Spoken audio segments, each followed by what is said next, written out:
Teisha Bader with the JBS News Update for Wednesday, March the 25th, 2015. U.S. President Barack Obama yesterday expressed doubt over the prospects for peace between Israel and the Palestinians while Israeli Prime Minister Benjamin Netanyahu is in office. The president said he would resume consultations with Israel regarding several issues once Netanyahu had formed his new government. Some of those issues include the possibility of a two-state solution, which Obama maintains Netanyahu opposes, referring to remarks made in the prime minister's election campaign, saying that a Palestinian state would not be created on his watch. Netanyahu later clarified that he does support two states, but that the current climate first needs to change. Obama, however, questioned that, saying he took pre-election Netanyahu at his word. Even if you accepted, I think, the corrective of Prime Minister Netanyahu's in subsequent days, there still does not appear to be a prospect of a meaningful framework established that would lead to a Palestinian state. Obama said Netanyahu had a different approach than he and that their differences are not personal. This can't be reduced to a matter of somehow let's all hold hands and sing Kumbaya. This is a matter of figuring out how do we get through a real knotty policy difference that has great consequences for both countries and for the region. Obama added that military relations between the U.S. and Israel were unaffected by current disagreements and that the U.S. was committed to Israel's security. Meanwhile, some American Jewish leaders expressed their concern at the continued U.S. criticism of Israel, with the White House seeming to question Netanyahu's sincerity in his clarifications on the two-state solution.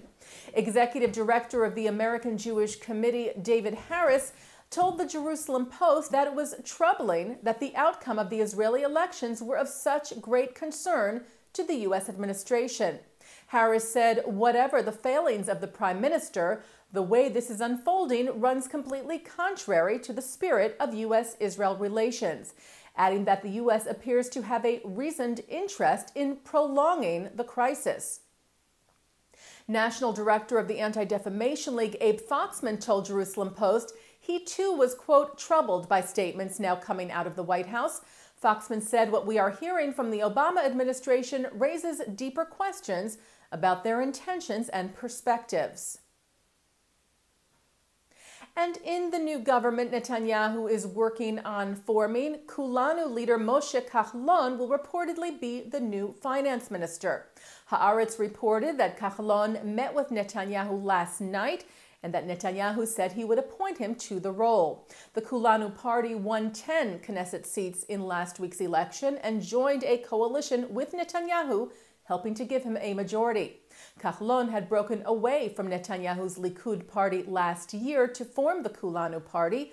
Under the prime minister, Kahlon had served as Minister of Communications and of Welfare and Social Services. Israeli media is reporting that Israel is temporarily freezing construction of 1,500 new housing units in the East Jerusalem neighborhood of Har Homa. Netanyahu had stopped at Har Homa, which is over the Green Line, the night before the elections in Israel, vowing to continue to build in all of Jerusalem. There has been no official word from Israel's Housing and Construction Ministry about the suspension, though they did say that 2 planning discussions had been canceled. Ynet reports that the construction has been suspended for, quote, neither planning nor professional reasons, citing planning officials telling them that the program is not being advanced due to political sensitivity. The Times of Israel, however, reports that the Prime Minister's office denied the suspension was diplomatically motivated. A 39-year-old Israeli man was on board the Germanwings passenger jet that crashed into the French Alps yesterday. Eyal Baum was killed along with 149 passengers and crew when the plane traveling from Barcelona to Dusseldorf crashed. Baum was a businessman living in Barcelona. There were no survivors, and police and recovery teams continue to work at the disaster site. The formation of a task force geared towards combating anti-Semitism was announced yesterday by 8 members of the U.S. House of Representatives. The bipartisan task force for combating anti-Semitism is led by Republican Chris Smith of New Jersey, New York Democrats Nita Lowey, Elliot Engel, and Steve Israel, Republican Ileana Ros-Lehtinen of Florida, Republican Peter Roskam of Illinois, and Democrat Ted Deutsch of Florida. The forming members, who will serve as co-chairs of the task force, released a statement warning of the dangerous rise of anti-Semitism across the globe. It read that it is the responsibility of everyone who believes in basic universal liberties and freedoms to condemn this trend and work together to root out the hatred which underlies anti-Semitism. And turning now to our programming for tonight, Wednesday, March the 25th, at 8 o'clock, more from our exclusive coverage of the 2015 AIPAC National Policy Conference in Washington, featuring a panel of 4 college activists speaking about their experiences advocating for Israel and combating anti-Israel sentiments on campus. Then at 9, Mark Golub speaks to new kosher cuisine author Helen Nash on L'chaim about her Jewish journey. And at 10, acclaimed author Jonathan Safran Foer talks about his Haggadah.